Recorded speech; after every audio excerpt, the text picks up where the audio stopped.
Hey guys, Dread here. Just wanted to give a big thank you to everyone that submitted a story this week. And thank you to my editor, EXO, at WyvernsWraith on Twitch. Without further ado, let's begin. That terrible night at the pump. My name is Andrew. To get you started with this story, I'm a 32-year-old male, and I've been a programmer in Michigan since I was in my early 20s. I have a loving wife and 4 children that depend on my salary because my wife stays at home to take care of them. I'm forever grateful to her and all she has done for me. But at the end of the day, it is also my family that depends on me. One night, after pulling 16 hours to get some much-needed overtime, I pulled over to a gas station not far from my office. It was on a little side road, but it beat the higher prices that much larger places charged around here. I got out of the car and started fueling my car. After a little while, and hearing the sound of the gas like it was a waterfall, I realized that it was inevitable, and I would have to use the restroom before I could head home. As I walked inside, I didn't think much of the place. It had your average chips, soft drinks, and candy all across the inside. I finally settled my eyes on the bathroom and looked to the attendant for help. I asked if I had to buy anything inside, but with his arms crossed, he just tilted his head towards the door and grunting. I took that as a sign to just go. After I finished, I stepped out and saw the cashier wasn't behind the register. I figured he must be restocking the shelves or maybe cleaning up. Little did I know, the bathroom break was going to cost me. I stood outside the gas station, the harsh glow of the flickering lights casting long shadows around me. My heart raced with a mix of anxiety and adrenaline as I realized my car was missing, and the cashier was nowhere to be found. The stillness of the night was suffocating, each passing second amplifying the sense of dread that gnawed at my insides. With a deep breath, I tried to calm my racing thoughts, my mind consumed by worries about my family waiting at home. I knew I had to find answers and fast. As I searched a lot for anything, I found the cashier's car.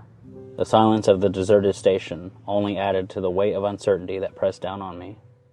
I checked inside the store, and even dared to peek behind the desk where the register was, but couldn't find anything on the cashier as to who he may be or if his car keys were there.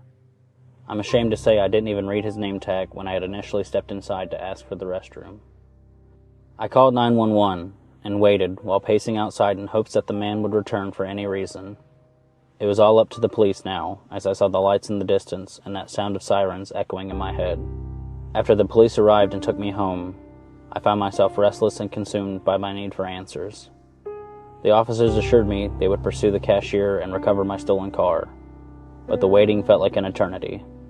The minutes dragged on as I paced in my living room, the weight of the night's events heavy on my mind. With a sense of urgency gnawing at me, I turned to my wife for support. Together, we made the decision to use her car to see if anything was uncovered by the police. We rang my mother-in-law, and she agreed to watch over the kids. I felt safer knowing she was there for us. I couldn't just sit and wait for a phone call, though, and we headed off. The drive back to the gas station filled me with tension and dread, each mile bringing us closer to the truth that awaited us. As we arrived back at the gas station, the scene was transformed by the presence of police cars and flashing lights. The officers had cornered the cashier, his attempts at escape thwarted because he was stupid enough to return to the scene of the crime. I watched with a mix of relief and disgust as the police apprehended him, the weight of his actions heavy in the air.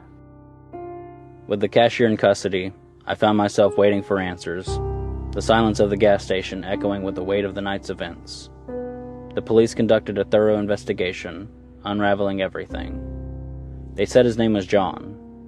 He hadn't been working this particular job very long, but he did have a long string of crimes, which is probably why he wound up at this gas station. It was the only place that would hire someone with his background. I never got a true answer as to why he would steal my car. It seems some people just have something in them that separates those that understand right and wrong and follow those rules. I've been more cautious, realizing it could have been way worse and my family really wouldn't have anyone, and I'd feel awful knowing they'd have to stay with my mother-in-law if anything were to ever happen to me. There's nothing wrong with her by any means, but I'd want them to be happy and have a place to call home. I'll forever be thankful to my wife, and this lesson has brought us even closer together, knowing we'd have each other's back no matter what. Just let this be a reminder that not everyone is who they seem to be. My worst customer. My name is Abby. I'm 18 years old and this is my story. When I first started working at the gas station, I was drawn to the tranquility of late night shifts. The quiet hum of the fluorescent lights and the occasional distant rumble of a passing vehicle became familiar companions in those solitary hours. The gas station itself was unremarkable. Nestled in a small corner between the main road and a residential area, its proximity to both my home and college campus made it a convenient choice for part-time work. However, one night, as I was restocking some items near the entrance, I noticed a figure lingering by the shelves. As I approached, I could see that it was a disheveled man with an eerie expression. His gaze lingered on me in a way that sent a shiver down my spine. He started asking about my schedule and personal life. I felt a pang of unease as I hesitated, unsure of how to respond. When I brushed him off and gave vague answers, he started getting irritated. When his demeanor took a menacing turn, I knew I had to seek help. Calling my manager for assistance, I explained the situation and asked if anyone could cover for me.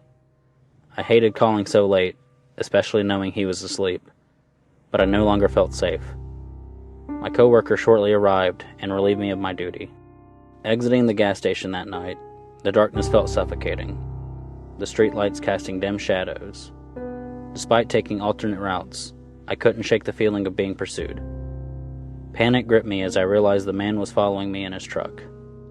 I couldn't let him get to me or my family. I didn't want him to injure me, my car, or figure out where we lived. The car was mine. I had saved up from previous babysitting jobs and past birthdays. She wasn't much, but she was something I could call my own. I also didn't want the man harming me in any way or finding out where I live and using that against me. With trembling hands, I dialed the police, my voice barely above a whisper as I told the operator what was happening. Adrenaline surged through my veins as I navigated the streets, torn between leading him away from my home and ensuring my own safety. Relief flooded over me when the police intervened, pulling over the man whose intentions proved to be nothing short of sinister. He turned out to be on the registry and had quite a reputation. The revelation of his dark past sent a shiver down my spine, underscoring the danger I had narrowly escaped. In the aftermath of that night, fear lingered like a shadow, but so did a newfound gratitude for the second chance at life. Equipped with pepper spray and heightened vigilance, I vowed never to lower my guard again. The unwavering support of my loved ones and the community became a beacon of light, guiding me through the aftermath of a nightmarish ordeal. Returning to the gas station, the once familiar surroundings now tinged with caution. I carried the hard-earned lessons from that traumatic experience. Each shift served as a stark reminder of the fragile boundary between safety and peril, yet also underscored my unwavering determination to protect myself and those around me.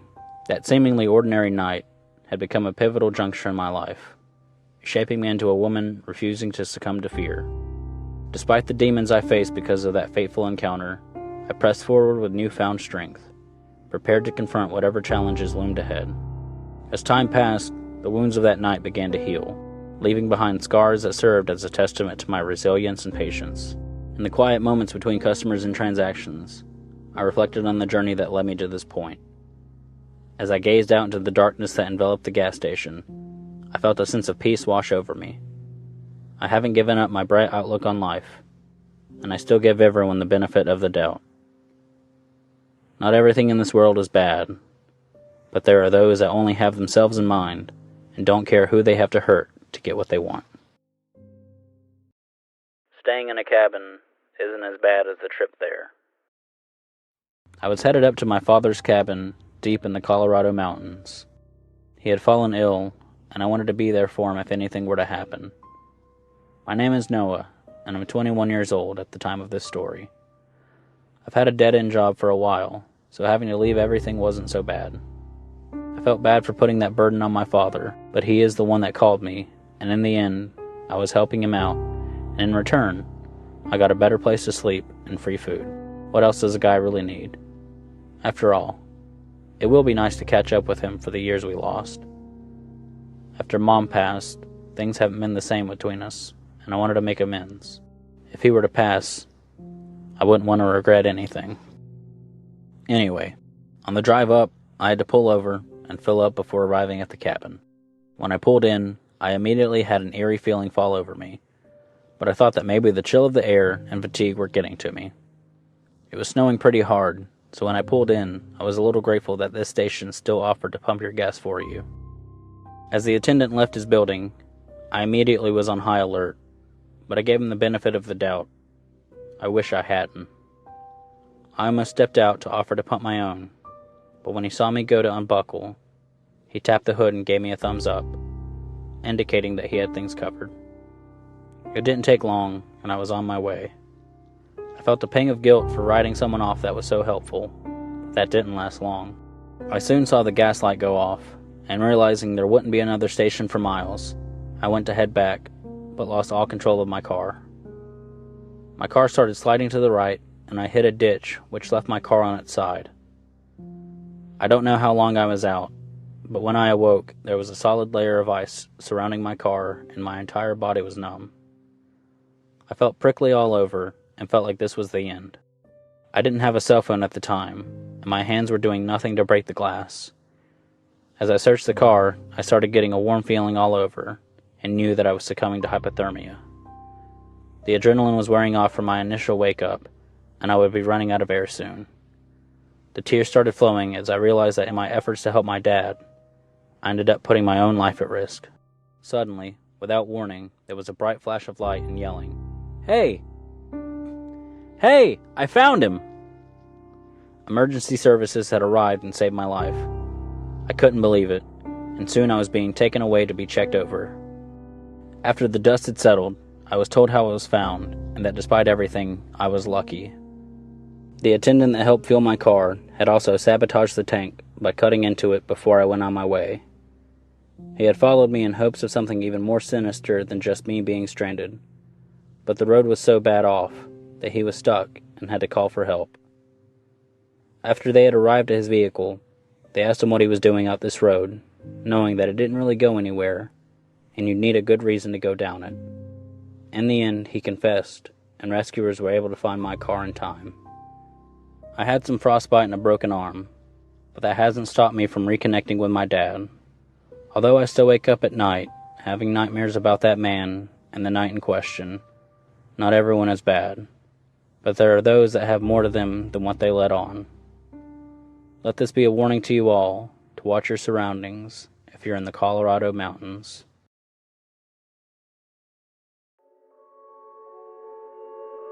Well, you've reached the end. It has been nice talking to you, my friend. Are you going to view once more, or see what else I have in store?